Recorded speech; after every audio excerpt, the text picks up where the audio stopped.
you wanted the best, you've got the best podcast, the hottest podcast in the world. The Chris Voss Show, the preeminent podcast with guests so smart you may experience serious brain bleed. The CEOs, authors, thought leaders, visionaries, and motivators. Get ready. Strap yourself in. Keep your hands, arms, and legs inside the vehicle at all times, because you're about to go on a monster education roller coaster with your brain. Now, here's your host, Chris Voss. Hi, folks. It's Voss here from thechrisvossshow.com.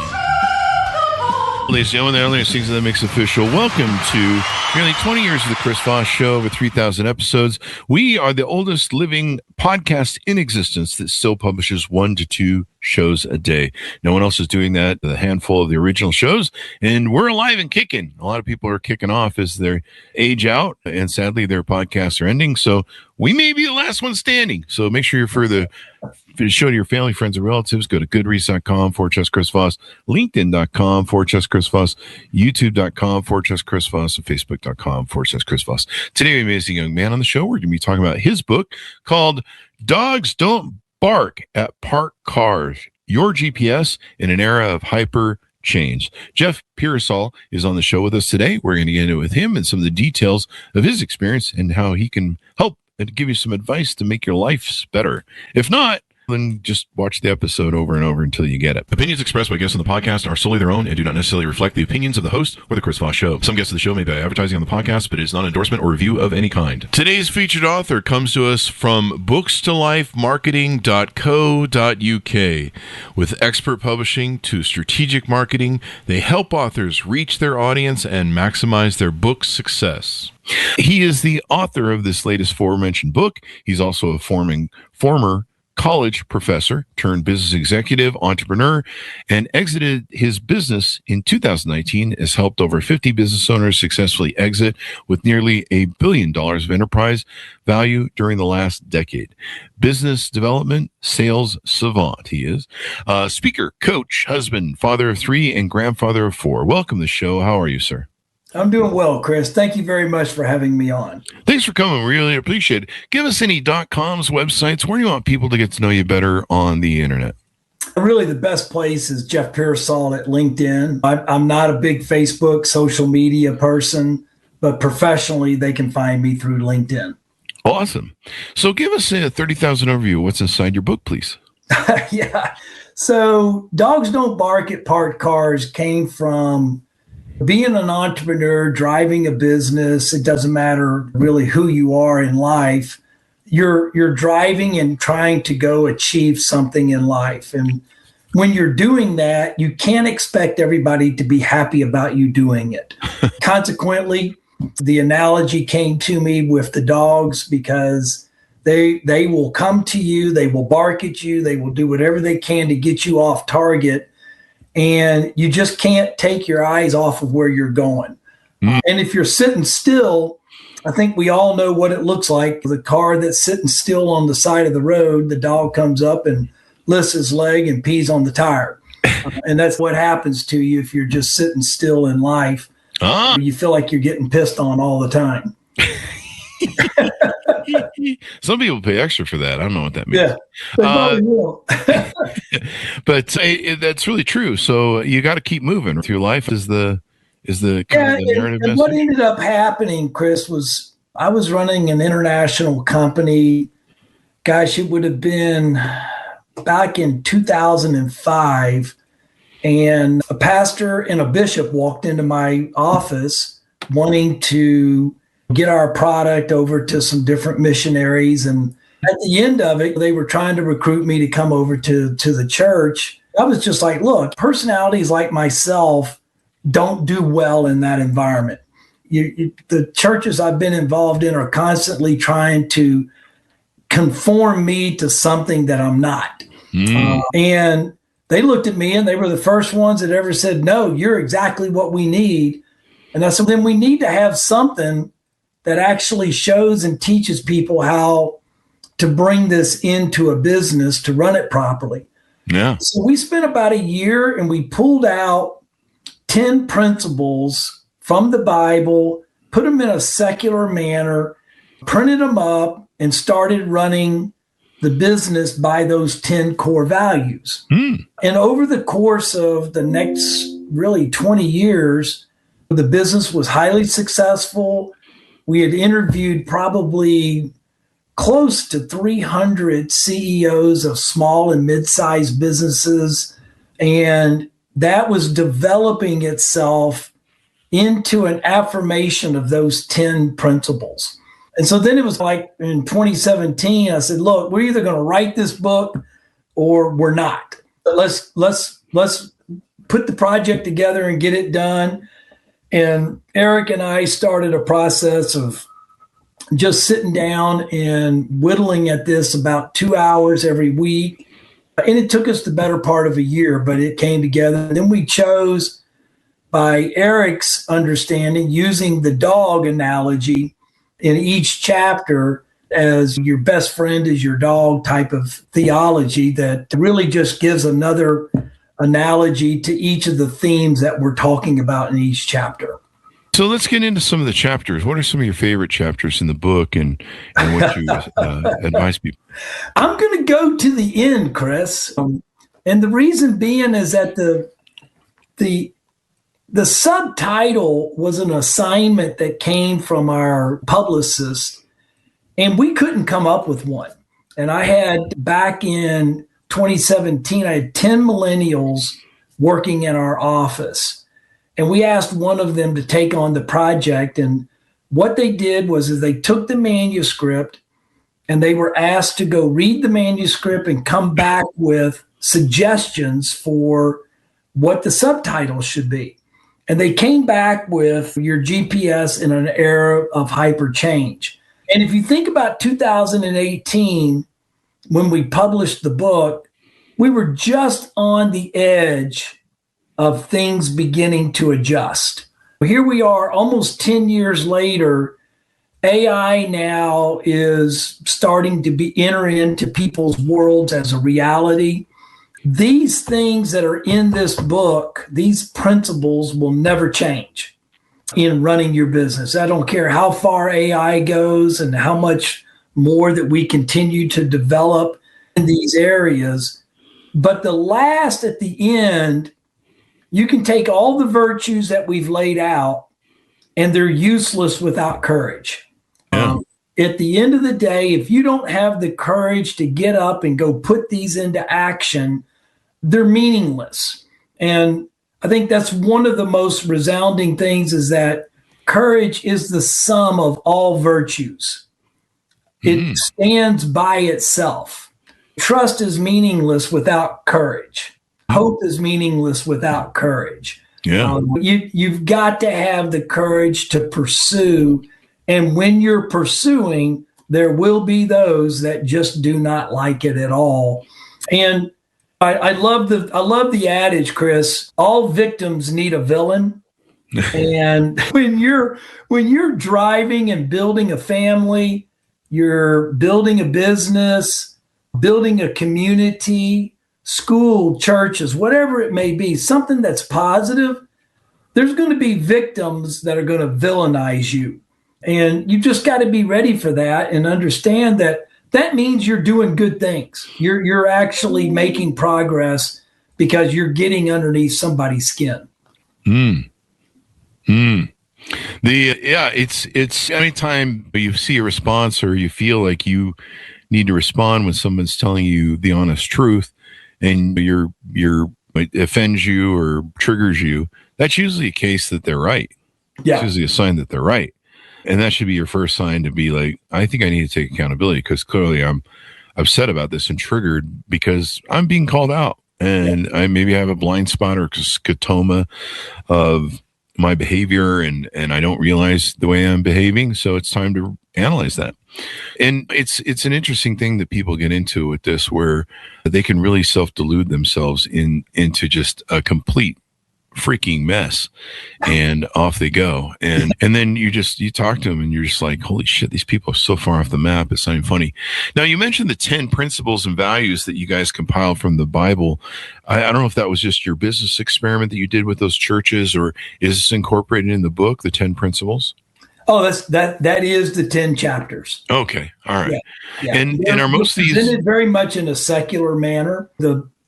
I never want to be and have never appreciated the people that come up and you find this in sales also, where I'm going to beat you over the forehead with the Bible or with my product or with my service. It just doesn't work. You got to meet people where they are. Yeah. And so that's the reason why we use the dog analogies and why we use the secular terms that we use in the book. The running vein of it is very obvious as you move through. And you were talking about some of the distractions that people and criticisms that people bring. I've always taught all my people through the coaching days when I was in basketball and with my employees, listen to criticism. But that doesn't mean that you have to buy into it. There's always something you can learn. I think this is one of the issues we have in society today is we've lost the understanding of tolerance. Tolerance is you and I can have opposite viewpoints of the same exact issue. I can listen to you and respect that, but that doesn't mean that I have to change my position. Yeah. And my view of what the situation is. And it doesn't mean that it has to be an argument, but I've found that we've lost with all of this change that's going on in society, which it is a hyper amount of change. And the vast majority is still in front of us for the next 10 years. Probably 70 to 80% of the change is still to come. People don't like change. And what you're finding is society doesn't like change. And so therefore their moral code is out of balance and you end up getting a lot of anger. And if we could just settle down and get our feet realigned inside of these moral principles, we would be able to accept and understand change at a much, much better level.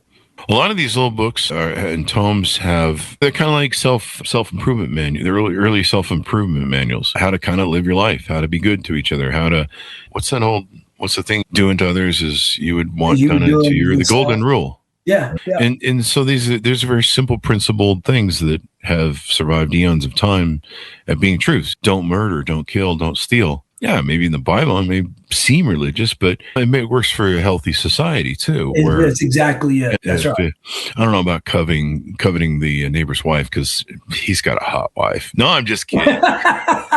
Doing comedy, folks, just making up stuff. I think there was a carve out in the 10 Commandments about that, unless the wife is really freaking hot. Yeah.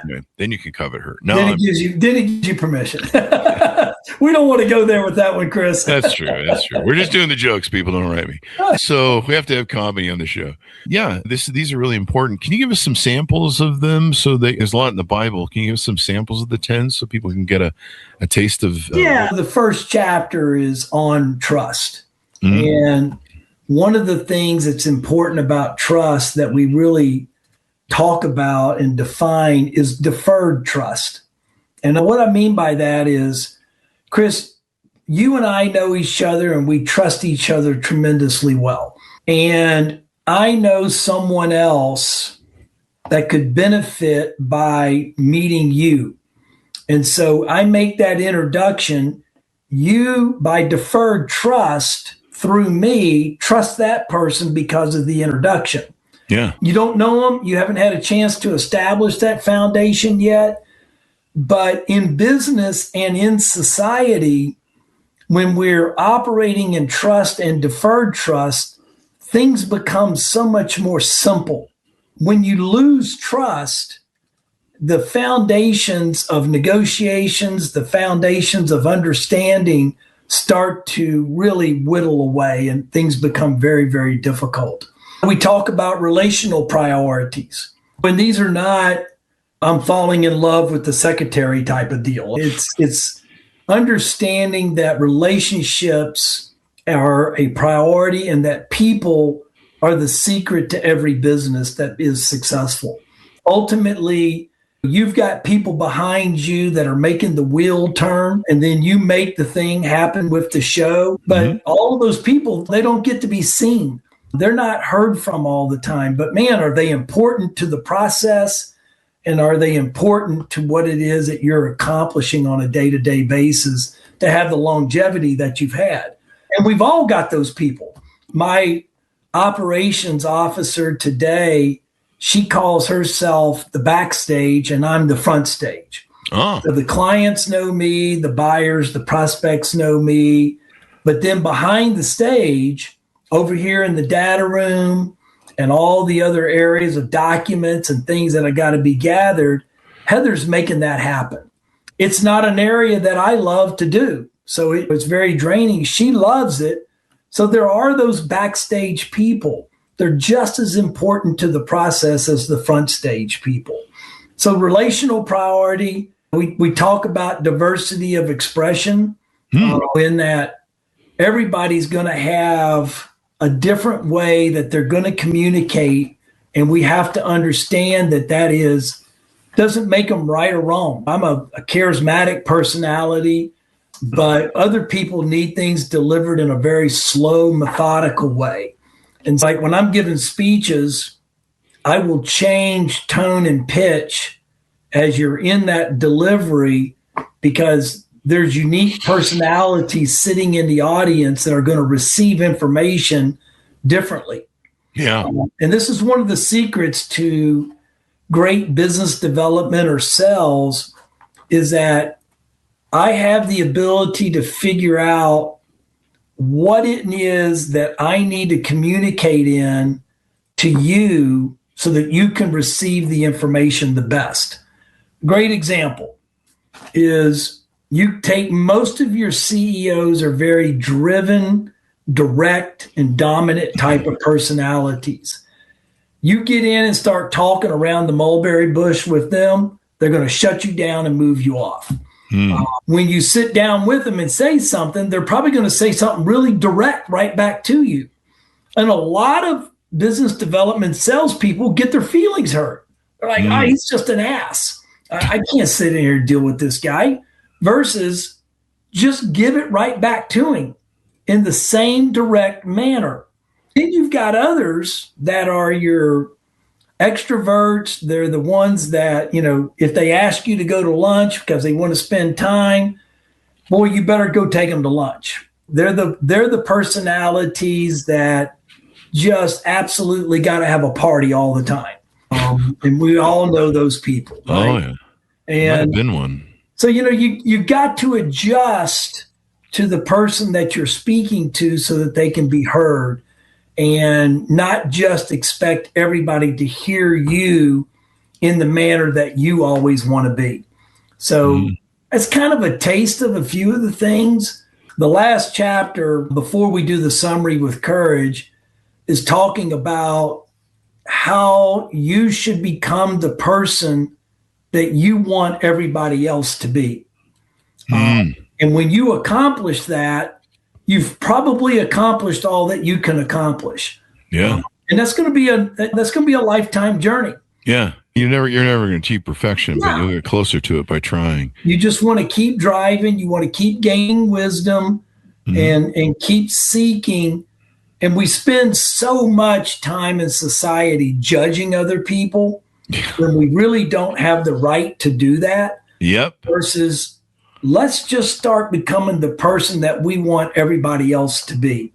Yeah. And kind of puts it into a framework that I think people can understand. And it's like, wow, you're kind of hitting me between the eyes with that one.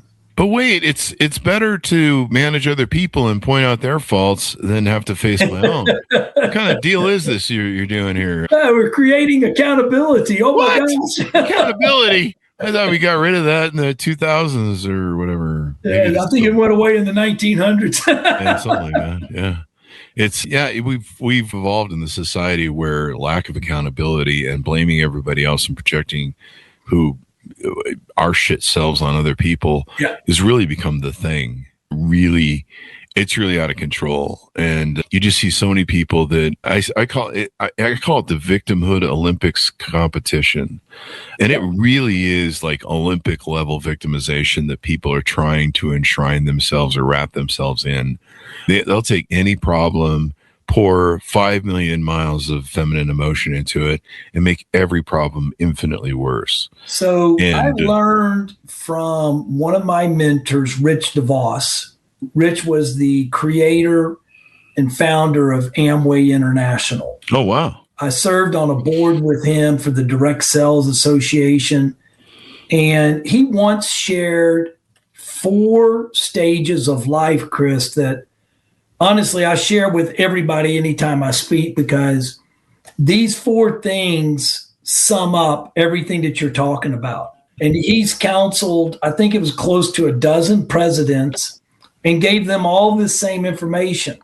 Wow. The 4 stages of life are: stage 1 is the build and create stage. And this is in the book also. Okay. And in the build and create stage, you're happy. You're getting things done. You're driving. You're making stuff happen. We always talk about the 6th grader that makes their science project without the help of the parents, the helicopters today. But, it's where that victimization competition comes into play. It's where it is. And so life's not fair. Shut up. The build and create stage, you're happy. You're proud of what you're doing. But then what happens is you start to move into the management stage. You think you can manage others to do the building and the creating. Yeah. And we talk about everybody wants to be the king once and put their feet up on the desk and manage. The problem is that easy. Yeah, and you stay in that management stage and you slip into the defender of no growth. Oh. The defender of no growth looks around and has a list of excuses of why they're no longer growing, no longer making things happen. And then if you stay in that stage, you slip into the 4th. And Chris, you're going to recognize this immediately because you just talked about it. And it's where we have so many people living, and they're living in the blame stage. The blame stage is one step from being done. And in the blame stage, it's everybody else's fault. It's the spouse's fault. It's the community's fault. It's the government's fault. Yeah. It's whatever you want to define it as. It's always somebody else's fault. And as Rich said, you've got to jerk yourself out of these stages. Keep yourself in the build and create stage. Yeah. If we stay in the build and create stage, we can make great things happen. And you're positive. Your energy is towards something, and you're moving towards something. In the other 3 stages, and you will always go through all 4 in your life. There's been a time in your life where you could identify in being in any one of those 4 stages. The secret is knowing it, seeing it, and getting yourself out of those other 3 and get back to the build and create. The problem people have is by staying in that victimization mode is you can't progress. Until you take self-accountability, you cannot change. No. You cannot grow. Until you become self-aware where you can be, maybe it's me, right? And you deal with that, you sit with that, you face the reality of that. Maybe on some rare occasion it's not you, but usually it's always yourself. I've gone through this 100 times with me where I've woken up from sometimes a life, being too busy in life and gone. Yeah. There's some consistent problems that I keep experiencing and having. And either I'm letting them into my life and not creating healthy boundaries, or the problem is me and I need to change and I need to grow. But until you can face that demon, there's a lot of people that can't or are programmed not to be able to do that because they're just not taking the accountability to do it. And you bring up a great word in change. Mm-hmm. Just think about the sailboat that's heading out into the water and think about change for a moment. And I love this. I got this from an entrepreneur once, and I can't even remember who it was that shared it with me, but think of change as wind. When there's no change, there's no opportunity. When there's change, and we're now in an era of hyper change, there's all kinds of opportunity. You've got to get your sail up, and you've got to capture that change as wind. And then this is where people get lost. They don't have a rudder in the water.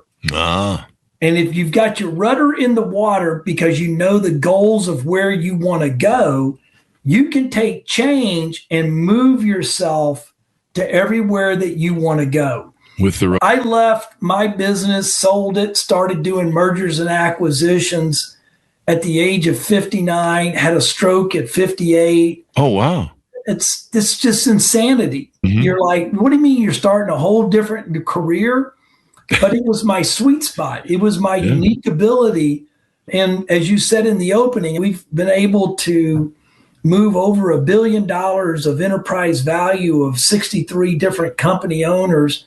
Wow. And so it's been a great, great ride, but I knew where I wanted to go. And I took that change and just guided the boat directly to where I want to go. And if you don't, you know where you're going to end up. You're going to end up stranded on a desert island, or you're going to crash into the seawall. But you can use change for the positive if you know what it is and where you want to go. Yep. And I think that's where you find this victimization, you find this blame stage, where people truly don't know where they want to go and what they want to accomplish in life. And so consequently, they're adrift. And the winds of change just push them where society wants to push them. Yeah. Would you think that it's not just ultimately that they don't want to do the work? That's usually what I see with people. They know what they should be doing. They just don't want to do it because it's hard to face yourself. It's hard to go. There is another batch and another angle of you are meant to work. Coach Wooden, UCLA, he and I, when I was in basketball, were close and were mentors. Oh. And he shared the two foundational blocks of his pyramid of success, which is joy and work. And your joy's got to be your work, and your work's got to be your joy. And it's not a function of, oh, I don't like this work. It's a function of like the work, change your attitude, and start being positive. I'm reminded of one of the men that I met when I was recruiting in southern Mississippi, a young boy, and I met this guy. He was out as a garbage collector, and he was coming down the road, and people were coming out of their houses to greet this guy. Wow. I was like, he's what popular. The world is the deal with this guy? So I went over and met him, introduced myself. Hey, I'm Coach Piersall, da-da-da-da-da. And he said, I'm Charles Smith.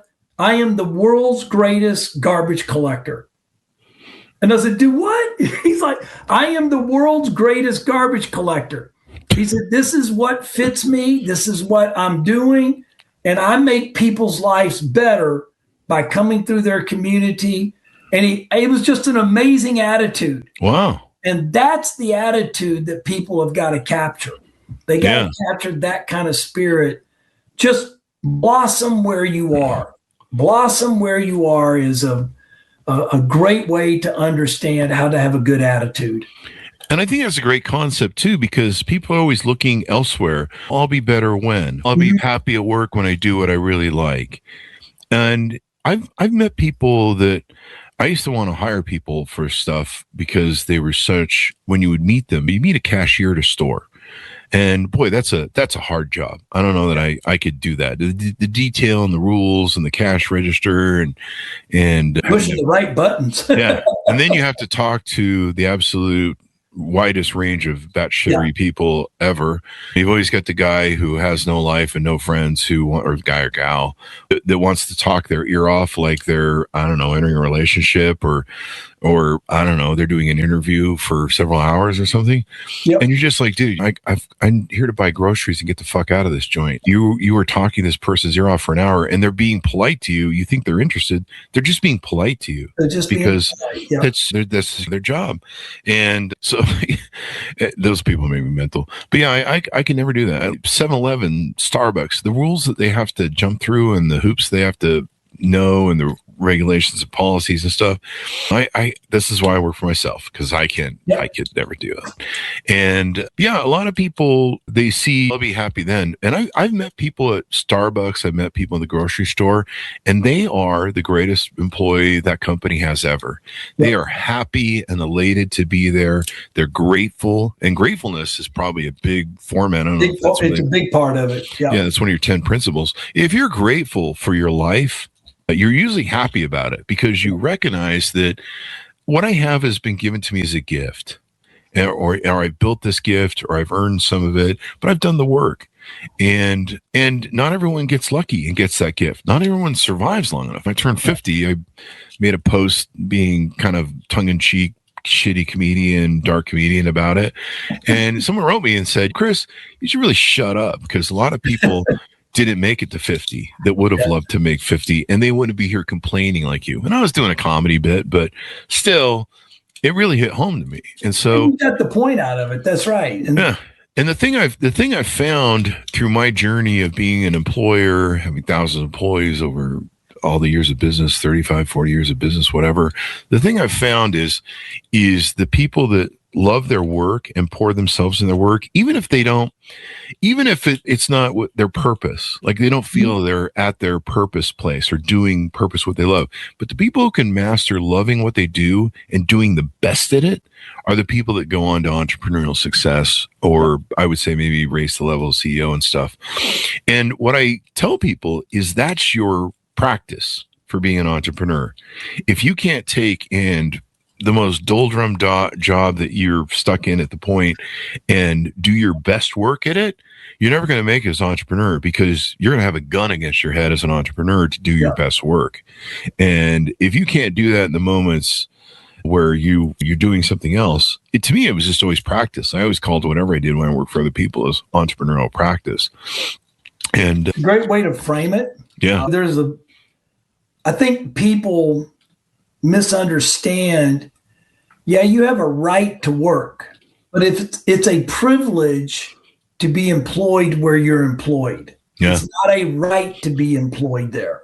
And that's a big, big difference. And when you have a privilege, you need to treat it that way. Yeah. So you need to treat it with the gratitude. You need to treat it with your honor that, by God, you're going to give it everything that you got today to make it the best day possible.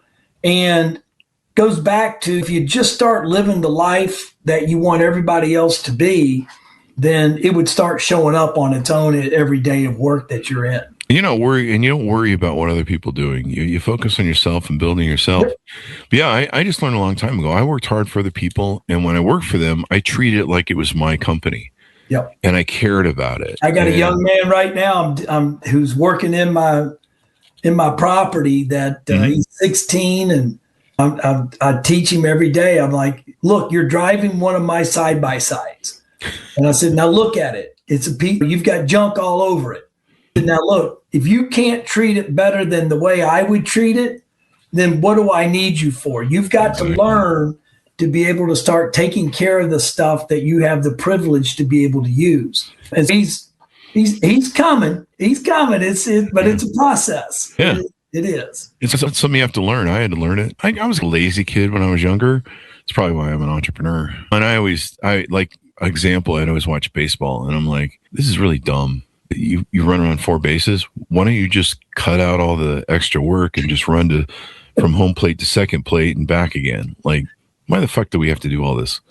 And that's the way I look at processes. I'm like, why do we do this the way we're doing it? Because it seems extensively complicated and wasteful. And as an entrepreneur, I can go in and go, why do we do things? And people always give that same answer. Oh, that's the way I was taught to do it. That's the way I've always been doing it. And you're like, great. That doesn't mean it works as well as it could. And there's always room for innovation. You can innovate all day long. There's always another step of innovation that can be done. You just have to figure out what it is. And it's really helped me in that format. But yeah. What are some other things about the book that we want to tease out to people to let them know and picking it up and all that good stuff? Maybe I should. Amazon carries it. It's readily available. Morgan James was our publisher. We have found that people who read the book, the feedback is consistent. This is very, very helpful for me in my life.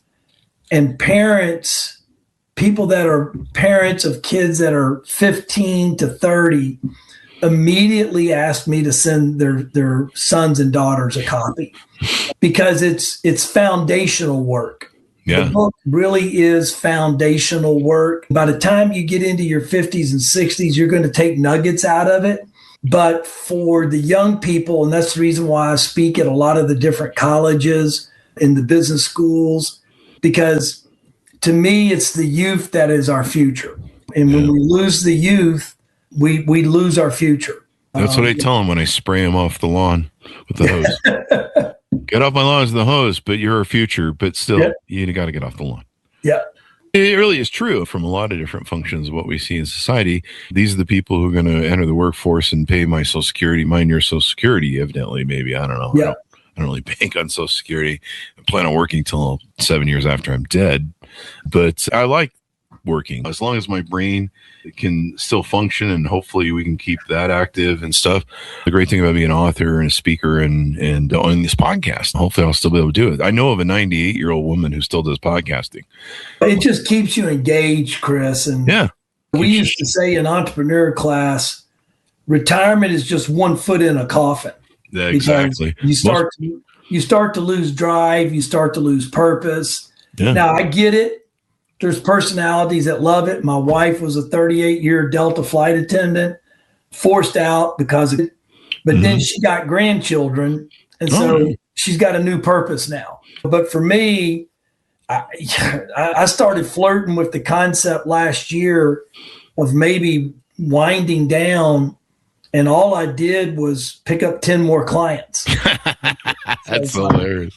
Okay, so much for winding down there, buddy. Yeah, so much for the wind down. Man, I'm going the wrong way here. And I love every one of them. It's just it's who you going to say no to when they're the right people.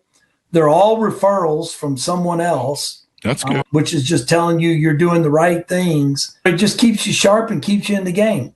And I think you need that for our brains. And nowadays, they show that a lot of people go to mush. But I've dated flight attendants, as you said, your wife retired from, and the amount of crap they have to put up with in that. It's quite. God bless them. God bless them, because they have to. I remember one of my flight attendant girlfriends. She said to me, "Do you know what it's like to go up and down all 200 or 300, or how many seats are on a plane, whatever, and have to ask people the same thing over and over again?" And hi, sir, would you like it? And you have to do it for 3 people on each row, assuming it's not a big 747. And then you have to do all the way up and back again. And you have to ask people, sir, what would you like to drink? Coke or Pepsi or Coke or Sprite or whatever. And they're like, and always 100% of the time, the people who say, what else do you have? Will always order the Coke. So you just end up explaining all this shit to them and they'll go, just take a Coke. I'll take a Coke at the end of the day. And she used to say that makes me mental. Makes me mental. And I'm like, me going up a row and having to repeat the same thing to 300 people, I'd be wanting to choke some of them out. Yeah. I want to choke people out half the time on a plane. Not that I would ever revert to violence, but man, after you've been through the TSA abuse and everything, then you got the crying babies who are sick on the plane, and it's just miserable. It's hot. I have to sit there in the chair and just kumbaya, peace, meditate. But I usually have fun. I usually start talking to people and make them laugh on the plane. So I'm pretty good. But yeah, sometimes I'm on there with a little shitty attitude, and then I turn to humor, and that kind of makes everybody. And everybody's in the same place, I think, these days with flight travel and how miserable it is. I just kind of go, I'm going to make some people smile, and I'm going to make me smile and make people laugh. Make things better. That's right. And that's all you can do is make the best of these bad situations, take accountability, try and see how you can build on them instead of being another. Like I could probably sit there on the plane and just bitch about how bad everything is. It's easy. I could do that as a comedy routine, probably. Yeah. Everyone's just going to be more miserable than they already are, having to deal with delays and TSA. And I don't mind getting felt up by TSA as long as the gal's good looking, but it's usually a guy. So you're like, this is weird. Normally this isn't working well. Yeah. This reminds me of the last time I was in North Hollywood. Oh, I love North Hollywood callback jokes. So anyway, so as we go out, give people a final pitch out to pick up your book and check out all your stuff on your website. Did we cover offerings on your website? Do you have ways people can reach out to you for coaching or consulting? I used to do some consulting work. I really don't offer. I just really help people who want to get helped. Like I said, the book, Dogs Don't Bark at Parked Cars, you can find on Amazon very easily. My email is just as simple as it can be. It's jeff@jeffpearsall.com. I'm on LinkedIn. Anybody who reaches out, I reach back and help. I'm not really trying to sell services. I don't need to anymore. Anything I can do to help someone that reaches out, I'll do it. So that's, like I said, I speak at the colleges. That's all complimentary just because it's investing into other people and sharing the blessings that we've been bestowed. So I just feel like that's what I should be doing. Wonderful stuff there. It's been wonderful to have you on the show, Jeff, and sharing your insights. And hopefully everyone can pick up the book and get excited by what you're doing there. I appreciate you, Chris. Thanks for the opportunity to share. Thank you, Jeff. Thank you. Folks, pick up his book wherever fine books are sold. It's entitled Dogs Don't Bark at Parked Cars, Your GPS in an Era of Hyper Change. Be sure to check it out. There'll be a link for it on The Chris Voss Show. Thanks so much for tuning in. Go to goodreads.com/Chris Voss, LinkedIn.com/Chris Voss, YouTube.com/Chris Voss, and all those crazy places on the internet. Be good to each other. Stay safe. We'll see you guys next. You've been listening to the most amazing, intelligent podcast ever made to improve your brain and your life. Warning, consuming too much of the Chris Voss Show podcast can lead to people thinking you're smarter, younger, and irresistible sexy. Consume in regularly moderated amounts. Consult a doctor for any resulting brain bleed.